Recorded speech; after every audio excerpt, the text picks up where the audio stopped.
ബഹുമാനപ്പെട്ട കേരള മുഖ്യമന്ത്രി, MESൻ്റെ ഉറ്റ സുഹൃത്ത്, ഞങ്ങളുടെ എല്ലാം പ്രിയങ്കരനായ സുഹൃത്ത് ശ്രീ VD സതീശൻ,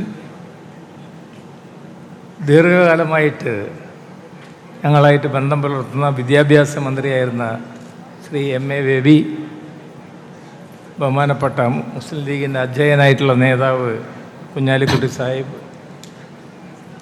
MESന് കേരളത്തിൽ പ്രൈവറ്റായിട്ട് ഒരു എഞ്ചിനീയറിംഗ് കോളേജ് തുടങ്ങണം എന്ന ആശയം UDFൽ വന്നു. എനിക്ക് തോന്നുന്നു 10-25 കൊല്ലം മുമ്പ്. അങ്ങനെ ആശയം വന്നപ്പോൾ വലിയ ചർച്ച നടന്നു, ആരിത് നടത്തും എന്നുള്ളത്. അപ്പോൾ ഓഫ്കോഴ്സ് കുഞ്ഞാലിക്കുട്ടി സാഹിബാണ് അത്. പക്ഷേ ET മുഹമ്മദ് ബഷീർ സാഹിബ് അന്ന് വിദ്യാഭ്യാസ മന്ത്രിയായിരുന്നു. അപ്പോൾ അദ്ദേഹം പറഞ്ഞു, ഇത് നടത്താൻ കെൽപ്പുള്ളത് MESകാർക്ക് മാത്രമുള്ളൂ എന്ന് പറയും. ആ ഫയല് മുഖ്യമന്ത്രിക്ക് അയക്കുകയും ശ്രീ മുരളീധരൻ്റെ പിതാവ് K കരുണാകരൻജി ആണ് കഥ ഞാൻ പറഞ്ഞു, കുഞ്ഞാലിക്കുട്ടി സാഹിബ് ഉണ്ടല്ലോ എന്ന് പറഞ്ഞ്. അങ്ങനെയാണ് കേരളത്തിലെ സ്വയാശ്രയ മേഖല തുറക്കപ്പെട്ടത്. ആദ്യത്തെ കോളേജ്. അതേമാതിരി തന്നെ ഇന്ത്യയിൽ കേരളത്തിൽ ആദ്യമായിട്ട് ശ്രീ MA ബേബിക്ക് അറിയാം, ന്യൂനപക്ഷ പദവി നൽകിയതും MESനാണ്. വേറെ സംഘടനകൾക്കൊന്നും ന്യൂനപക്ഷ പദവിയില്ല. അന്ന് സംസ്ഥാന ഗവൺമെൻറ് അംഗീകരിച്ചാൽ മാത്രമേ ന്യൂനപക്ഷ പദവി കിട്ടൂ. അത് MESന് ന്യൂനപക്ഷ പദവി കിട്ടി. അങ്ങനെ പിന്നെ നമ്മുടെ കൂടെ നമ്മുടെ ശ്രീ മുരളീധരൻ പറയേണ്ട ആവശ്യമില്ല. എൻ്റെ അയൽപ്പക്കമാണ്. എൻ്റെ തിയേറ്റർ ശ്രീ VD സതീശൻ്റെ അയൽപ്പക്കം പറവൂർ. അപ്പോൾ നമ്മൾ തമ്മിൽ സിനിമ കാണുന്നൊരു ബന്ധമുണ്ട്. അനിൽകുമാർ ശംസുദ്ദീൻ സാഹിബ് ഒക്കെ MESകാർ തന്നെ. എല്ലാവരും MESനെ പല തലത്തിലും സഹായിച്ചിട്ടുള്ളവരാണ്. അതേമാതിരി തന്നെ നൗഷാദ് അലി, അദ്ദേഹത്തിൻ്റെ രാഷ്ട്രീയത്തിലോട്ടുള്ള ചാനൽ ചർച്ച കാൽവെപ്പ് കാലഘട്ടം തൊട്ട് ഞങ്ങൾ ചിലപ്പോൾ മുട്ടാറുണ്ട്, ചിലപ്പോൾ കെട്ടിപ്പിടിക്കാറുണ്ട്. പിന്നെ MLAമാരിൽ ഇവിടെ ഉള്ളത് എൻ്റെ കുടുംബാംഗവും MESൻ്റെ ഓർക്കട്രി സ്കൂൾ ചെയർമാനുമായിട്ടുള്ള പാറക്കൽ അബ്ദുള്ള, അദ്ദേഹം എൻ്റെ കുടുംബാംഗമാണ്. അതേമാതിരി തന്നെ MESകാർ ഈ പ്രദേശത്ത് ഏറെ സ്നേഹിക്കുന്നൊരു വ്യക്തിത്വമുണ്ട്. MLAമാരിൽ സ്നേഹിക്കുന്നു. അത് തങ്ങന്മാരെ പൊതുവെ തന്നെ എല്ലാവരും സ്നേഹിക്കുന്നു. പക്ഷെ പ്രത്യേകം സ്നേഹിക്കുന്ന ആബിദ് ഹുസൈൻ തങ്ങൾ. പിന്നെ നമ്മുടെ അത് എനിക്കറിയാതാ, മൂപ്പരെ ഞാൻ കാണാതെ ഒന്നും പോയിട്ടില്ല. വേറോട് ചൂണ്ടിക്കാണിക്കുന്ന നജീബിനെ നമുക്കറിയാമല്ലോ. നജീബ് എന്ന് വെച്ചാൽ ഒരു ലൈവ് വയറാണ് ഇവിടെ. എല്ലാ പ്രവർത്തനത്തിലും മൂപ്പരെ കാണാം ഈ പ്രദേശത്ത്. അദ്ദേഹമുണ്ട്. ഞാൻ അലി വരുമെന്ന് വിചാരിച്ചിരുന്ന അലി അവിടെ കുടുങ്ങിയത് കൊണ്ട് അദ്ദേഹം പരിപാടിയിൽ കുടുങ്ങിയിരിക്കുന്നു. പിന്നെ മറ്റേ ചെറുപ്പകാലം തൊട്ട് ഞങ്ങൾക്ക് ഒരു ഇടപാടുണ്ട്, ഈ മെഡിക്കൽ എന്ന് പറഞ്ഞിട്ടുള്ള. അപ്പോൾ മെഡിക്കലിൽ അന്ന് അപ്പുറത്തിരിക്കുന്നത് ദേവർ കോയിൽ വലിയൊരു ട്രാവൽ ഏജൻസി നടത്തുന്നുണ്ട്. അപ്പോൾ 40 കൊല്ലമായിട്ട് മനസ്സിലേ ഞങ്ങൾ ആ ടെംകെയർ സ്ട്രീറ്റിലും ഇവിടെയൊക്കെയാണ് ദാവൂദ് ഇബ്രാഹിമൊക്കെ വരച്ചിരുന്ന സ്ഥലങ്ങളാണത്. അറിയില്ല, മോമാലി റോഡിലൊക്കെ അത്ര ബന്ധമാണ്. പിന്നെ ഞങ്ങൾ MESകാരെ അറിയാം. ആരെയും കാണാതെ, നൗഷാദ് അലി പറഞ്ഞല്ലോ, ആരെയും കാണാതെ. ജോയ്. പിന്നെ ജോയിയെ പറ്റി പറയാനില്ല. ജോയ് ഒരിക്കൽ എന്നെ കണ്ടപ്പോൾ സംശയം പ്രകടിപ്പിച്ചു, ഇവിടെ ഞങ്ങളുടെ ആൾക്കാരാരുമില്ല, അപ്പോൾ ഞാൻ ഇലക്ഷന് നിൽക്കണമെന്ന്. ഞാൻ പറഞ്ഞ ധൈര്യപൂർവ്വം നിന്നത്, കേരളം സെക്കുലർ അല്ലേ, നിങ്ങൾ ജയിക്കാതിരിക്കുക രാഷ്ട്രീയത്തിൻ്റെ പേരിലേ ഉണ്ടാവുള്ളൂ, അല്ലാതെ മതപരമായിട്ടുള്ള കാര്യത്തിലൊന്നും ഉണ്ടാവില്ല എന്ന് ഞാൻ പറഞ്ഞ ജോയ് സമ്മതിക്കും. ഞാൻ പറഞ്ഞു തന്നു. അപ്പോൾ ജോയ് ഉണ്ട് നമ്മുടെ കൂടെ. പിന്നെ എല്ലാം പിന്നെ കമൽ എന്ന് പറഞ്ഞാൽ MES 100% MESകാരൻ. കമലിൻ്റെ ഭാര്യ MESൽ അധ്യാപികയായിരുന്നു. കമൽ ഞങ്ങളുടെ ഓട്ടോണോമസ് കോളേജായിട്ടുള്ള Marampally one of the biggest colleges കേരളത്തിൽ, അതിൻ്റെ ചെയർമാൻ കൂടിയാണ്. പിന്നെ ആരും വിട്ടുപോയിട്ടില്ല. പിന്നെയൊക്കെ നമ്മുടെ ജനറൽ സെക്രട്ടറി കുഞ്ഞുദ്ദീൻ സാഹിബ്, എല്ലാവരും ഉണ്ട് ഇവിടെ. MESകാർ എല്ലാവരും ഉണ്ട് ഇവിടെ, സെക്രട്ടറിമാരൊക്കെ ഉണ്ട്. അപ്പോൾ ഏറ്റവും സന്തോഷകരമായ ഒരു ദിവസമാണത്. കാരണം കേരളത്തിലെ രാഷ്ട്രീയ പ്രഭുത്വം, അങ്ങനെയാണ് തെലുങ്കിൽ ഉപയോഗിക്കുന്ന വാക്കാണ്, നമുക്ക് ഉപയോഗിക്കാൻ പറ്റുമില്ല എന്നുള്ളത് എനിക്കറിഞ്ഞൂടാ. രാഷ്ട്രീയ പ്രഭുത്വം എന്നാണ് അവിടെ യൂസ് ചെയ്യുന്നത്. ഇവിടെ ആ വാക്ക് നമ്മൾ ഉപയോഗിക്കാറില്ല. എന്നാൽ രാഷ്ട്രീയ പ്രഭുത്വം മുഴുവനും ഇപ്പോൾ തന്നെ ഷാനി മോൾ ഉസ്മാൻ ഇവിടെ വന്നുപോയി, ഒരുപാട് MLAമാർ ഇവിടെ വന്നുപോയി. അപ്പോൾ എല്ലാവരും നമ്മുടെ കൂടെയാണ് എന്നുള്ളതിൽ സന്തോഷം. പിന്നെ MESൻ്റെ ഒരു കാഴ്ചപ്പാടുകൂടെ ഞാൻ പറയാം. പൊതുവേ സർക്കാരുകളായിട്ട് ഞങ്ങൾ ഏറ്റുമുട്ടാറില്ല. സർക്കാരുകളുമായിട്ട് യോജിച്ച് മുന്നോട്ട് പോവുക എന്നുള്ളതാണ് നമ്മുടെ പോളിസി, ഏത് സർക്കാരായാലും. അതിൻ്റെ ഏറ്റവും നല്ല തെളിവാണ് 50-50 പ്രശ്നം വന്നപ്പോൾ ഉണ്ടായിരുന്നത്.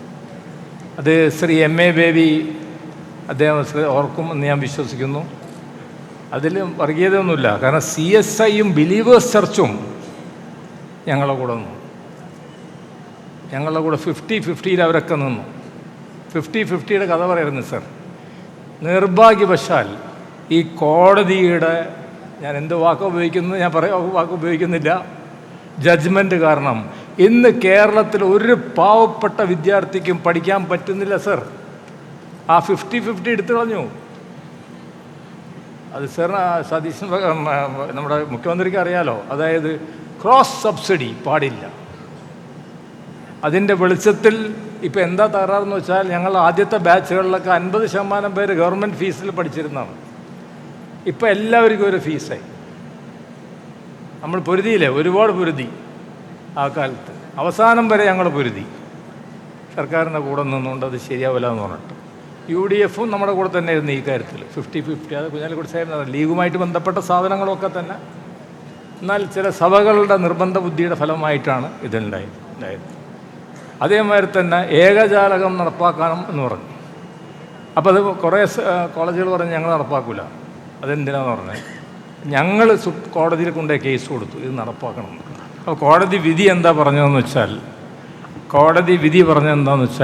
ഏറ്റവും വലിയ ന്യൂനപക്ഷ സമുദായം പറയണ ഏകജാലകം നടപ്പാക്കണമെന്ന്. അപ്പോൾ ആരും എതിർത്തിട്ട് കാര്യമില്ല, ഏകജാലകം നടപ്പായി. അതേമാതിരി തന്നെ സംവരണത്തിൻ്റെ കാര്യത്തിൽ പ്രൈവറ്റ് സെക്ടറിൽ ന്യൂനപക്ഷ സ്ഥാപനങ്ങൾ സംവരണം കൊടുക്കേണ്ടതില്ല എന്നാണ് നിയമം. പക്ഷേ ഞങ്ങളുടെ ഈ സ്ഥാപനങ്ങളിലൊക്കെ സർക്കാർ പറയുന്ന രീതിയിലുള്ള സംവരണമുണ്ട്. ആ 50-50.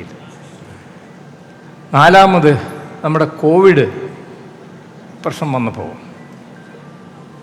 ആരാണ് ഏറ്റവും അധികം സർക്കാരായിട്ട് സഹകരിച്ചത്? അതായത് കോടതിയിലൊരു കേസ് കൊണ്ടുവന്ന് കൊടുത്തു ഞങ്ങൾ. എന്താണെന്ന് വെച്ചാൽ, ഞങ്ങളുടെ ഒരു വൈസ് പ്രസിഡൻറ്റ് ഇവിടുത്തെ ഇന്ന് ഈ ബ്ലാക്ക് സ്റ്റോൺ മാതിരിയുള്ള കമ്പനികൾ ഏറ്റെടുത്ത ഹോസ്പിറ്റലിൽ അഡ്മിറ്റായി. 30 ദിവസം നിന്നതിന് ബില്ല് വന്നത് 14 ലക്ഷം രൂപയാണ്. അന്ന് ഞാൻ ഞങ്ങളുടെ വക്കീലിവിടെ ഇരിക്കുന്നുണ്ട്, അദ്ദേഹത്തോട് പറഞ്ഞു, നിങ്ങൾ കേസ് കൊടുക്കുക. കേസ് കൊടുത്തിട്ട് സർക്കാരിനോട് പറയാ, ഇതാണ് റേറ്റ്, ഈ റേറ്റിൽ ഞങ്ങൾക്ക് ചെയ്യാമെന്നുണ്ടെങ്കിൽ എന്തുകൊണ്ട് മറ്റവർക്ക് ചെയ്യാൻ പറ്റില്ല? സർക്കാർ അപ്പോൾ കോടതി ഉത്തരവിട്ടു, MES ഫിക്സ് ചെയ്ത റേറ്റ് നിങ്ങൾ പഠിക്കുക ഗവൺമെൻറ്, എന്നിട്ടത് നടപ്പാക്കുകയാണ്. അങ്ങനെ ഗവൺമെൻറ് അത് ആ നമ്മൾ കൊടുത്ത റേറ്റാണ് ഫിക്സ് ചെയ്തത്. അതേമാതിരി തന്നെ ശ്രീ രാജീവുമായിട്ട് ഞാൻ സംസാരിച്ചുകൊണ്ടാണ് നമ്മുടെ അവിടെ ആലുവയിലുള്ള മറ്റെന്താണ് ഇവിടെയുള്ള കുന്നിൻ്റെ മുകളിൽ ഞങ്ങൾ വലിയൊരു കോവിഡ് ആശുപത്രി തുടങ്ങിയിട്ടില്ല. അപ്പോൾ ആ നിലക്ക് സർക്കാരുകളുമായിട്ട്, അതായത് സർ, ഞങ്ങൾ ഈ അടുപ്പ സിദ്ധാന്തം, ദൂര സിദ്ധാന്തമില്ല, ശരി ദൂരമില്ല, ശരി അടുപ്പമുള്ളൂ സർക്കാർ. കാരണം മതസാമുദായിക സംഘടനകൾ അനാവശ്യമായിട്ട് രാഷ്ട്രീയത്തിൽ ഇടപെടാൻ പാടില്ല എന്നുള്ളതാണ് ഞങ്ങളുടെ അഭിപ്രായം. രാഷ്ട്രീയ സംഘടനകൾ മതസാമുദായിക സംഘടനകളുടെ കാര്യങ്ങളിൽ ഇടപെടാൻ പാടില്ല. അതിന് മാതൃക നമ്മളുണ്ടല്ലോ, എല്ലാവരും ഇപ്പോൾ വന്നിട്ടുണ്ടല്ലോ നമ്മുടെ കൂടെ. അപ്പോൾ ആ തലത്തിലുള്ള ഒരു കാഴ്ചപ്പാട് നമുക്കുണ്ട്. പിന്നെ ഇനി കുറച്ച് നെഗറ്റീവ് പറഞ്ഞു, ഗവൺമെൻറ്റിനെ പറ്റി നെഗറ്റീവ് അല്ല പറയാൻ പോണ്, ഇവിടുത്തെ അന്തരീക്ഷത്തിലുള്ള നെഗറ്റീവ് പ്രശ്നങ്ങൾ ഞാൻ പറയാം. സർ, നമ്മൾ സ്വയാശ്രയം തുടങ്ങിയപ്പോൾ ശ്രീ AK ആൻ്റണി എല്ലാവർക്കും കൂടെ എഴുതി കൊടുത്തു. അതിൽ 90% പേരും കച്ചവടക്കാരാണ്. അരിക്കച്ചവടം, അണ്ടിക്കച്ചവടം, അങ്ങനത്തെ കച്ചവടങ്ങൾ നടത്തുന്നവരുമാണ് മുഴുവനും ഈ സ്ഥാപനങ്ങൾ തുടങ്ങിയിട്ടുള്ളത്. അവിടെ എന്ത് സോഷ്യൽ ജസ്റ്റിസാണ് ഉണ്ടാവുക എന്നാണ് ഞാൻ ചോദിക്കുന്നത്. ഇവരല്ലേ കേസുകൾ കൊടുക്കുന്നത്? കോടതിയിൽ എന്ത് പറഞ്ഞാലും ഇവർ കേസ് കൊണ്ടേ കൊടുക്കും. അപ്പോൾ അത് പറയാനുള്ള കാരണം, ഇനി പ്രൈവറ്റ് യൂണിവേഴ്സിറ്റി മാതിരിയുള്ള കാര്യങ്ങൾ വരുന്നു, ഡീംഡ് യൂണിവേഴ്സിറ്റി മാതിരിയുള്ള കാര്യങ്ങൾ വരുന്നു, ഫോറിൻ യൂണിവേഴ്സിറ്റികൾ ഇവിടെ വരുമ്പോൾ എന്തായിരിക്കും സാമൂഹ്യ നീതി എന്നുള്ള ചോദ്യമാണ്. അവിടെ സംവരണം ഉണ്ടാവുമോ? അവിടെ ന്യൂനപക്ഷ പദവി ഉണ്ടാവുമോ? അവിടെ പാവപ്പെട്ടവർക്ക് സീറ്റ് റിസർവ് ചെയ്തിട്ടുണ്ടാവും? ഏത് വിഭാഗത്തിൽപ്പെട്ട EWS ആയിക്കോട്ടെ, ഏതായാലും അതിനുള്ള സംവിധാനങ്ങൾ ഉണ്ടാവുമോ?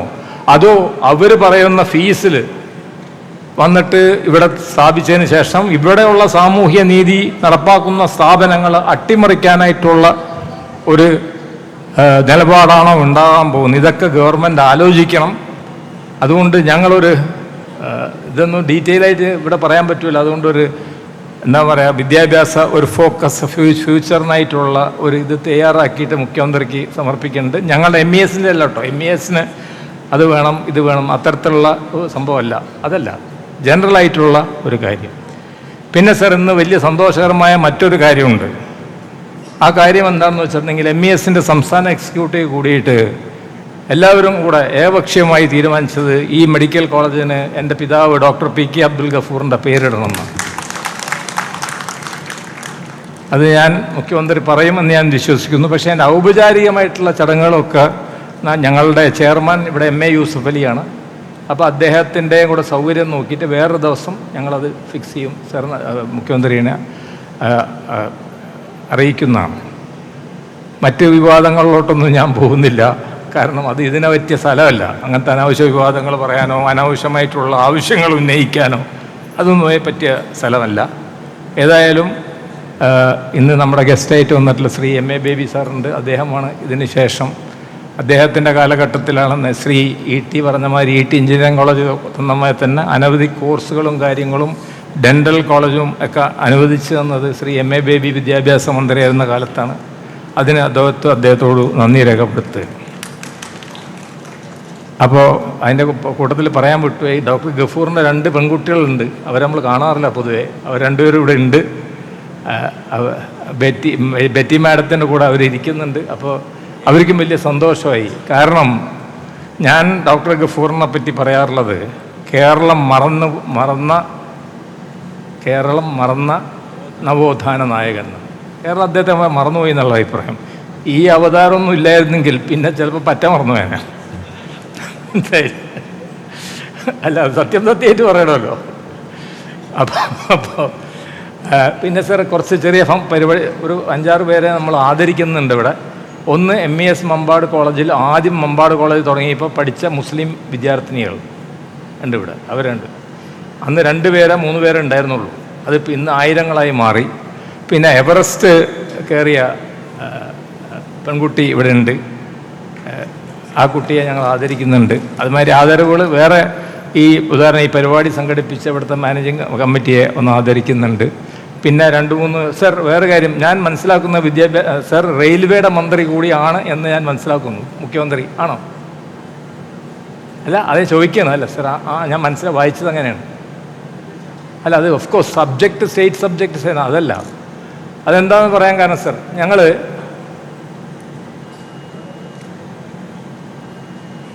അപ്പോൾ 3 റെയിൽവേ സ്റ്റേഷനിൽ MES മെഡിക്കൽ ഇത് തുടങ്ങിയിട്ടുണ്ട്, ഫെസിലിറ്റി. അവിടെ ഡോക്ടർമാരുണ്ടാവും. പിന്നെ നമ്മുടെ ലാബറട്ടറി ഉണ്ട്, ഫാർമസി ഉണ്ട്. അത് 24 hours പ്രവർത്തിക്കുന്നത്. അതായത് ഷൊർണൂർ, തിരൂർ, പാലക്കാട്. അപ്പോൾ അതിൻ്റെ ഞങ്ങൾ ധാരണാപത്രമുണ്ട് റെയിൽവേ ആയിട്ട്. അത് നമ്മൾ കൈമാറുന്നതാണ്. പിന്നെ ഈ ഡയമണ്ട് ജൂബിലിയുടെ പതിപ്പ് ഇവിടെ എൻ്റെ കയ്യിലുണ്ട്. ഡയമണ്ട് ജൂബിലി പതിപ്പ് അത് തയ്യാറാക്കിയത് ഫിനാൻസ് കമ്മിറ്റി ചെയർമാൻ സക്കീർ ഹുസൈനാണ്. അതിൻ്റെ ഒരു കോപ്പി കൂടെ മുഖ്യമന്ത്രിക്ക് കൈമാറും. ഇത്രയാണ് നമുക്ക് ചടങ്ങുകളുള്ളത്. എന്ത് ഓർഡറാണ് പറഞ്ഞത്? ചടങ്ങുകളാണ് അതെ.